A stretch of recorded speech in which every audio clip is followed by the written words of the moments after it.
കേരളത്തിലെ ആദ്യത്തെ home health care സംരംഭമായ കെയർ ആൻഡ് ക്യൂർ ആരംഭം കുറിച്ചിട്ട് ഒരു ദശാബ്ദം. വാർഷികാഘോഷത്തോടനുബന്ധിച്ച് ഓഗസ്റ്റ് 6 നടന്ന ചടങ്ങിൽ കലാപരിപാടികളും മികച്ച സേവനം കാഴ്ചവെച്ച ജീവനക്കാർക്ക് അവാർഡ് ദാനവും ചെയ്തു.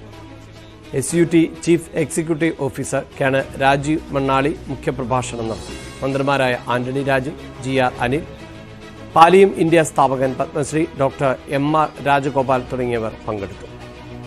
കെയർ ആൻഡ് ക്യൂർ എന്ന ആരോഗ്യരംഗത്ത് നിലനിർപ്പിച്ചിട്ടുള്ള സ്ഥാപനം 10 വർഷം പിന്നിടുകയാണ്. ഈ വിവരം അറിയുന്നതിലും ഈ ഒരു വേളയിൽ അവരെ അനുമോദിക്കുന്നതിലും എനിക്ക് വളരെയധികം സന്തോഷമുണ്ട്. ആരോഗ്യരംഗത്ത്, സേവന രംഗത്ത് ഒരു വലിയ കാര്യമായിട്ട് വരും എന്നൊരു 10-12 കൊല്ലം മുമ്പ് ഏതാണ്ട് ആ സമയത്ത് തന്നെ ഇവിടെ കേരളത്തിലും കെയർ ആൻഡ് ക്യൂർ പോലൊരു സ്ഥാപനം പ്രവർത്തനം ആരംഭിച്ചു എന്നറിയുന്നതിൽ വളരെ സന്തോഷമുണ്ട്.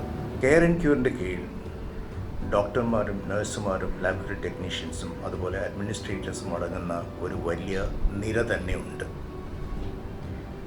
അവർ വളരെ ഭംഗിയായിട്ട് കാര്യങ്ങൾ നിർവഹിക്കുന്നതായിട്ടാണ് ഞാൻ കണ്ടിട്ടുള്ളത്.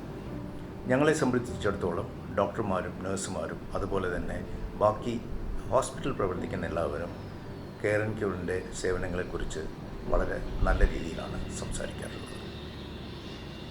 കെയർ ആൻഡ് ക്യൂർ എന്ന സ്ഥാപനം ഇനിയും വളർന്നു വലുതാകട്ടെ എന്നും കേരളത്തിലെ എല്ലാ ജില്ലകളിലും അവരുടെ പ്രവർത്തനം വ്യാപിക്കാൻ സാധിക്കട്ടെ എന്നും ആശംസിക്കുന്നു.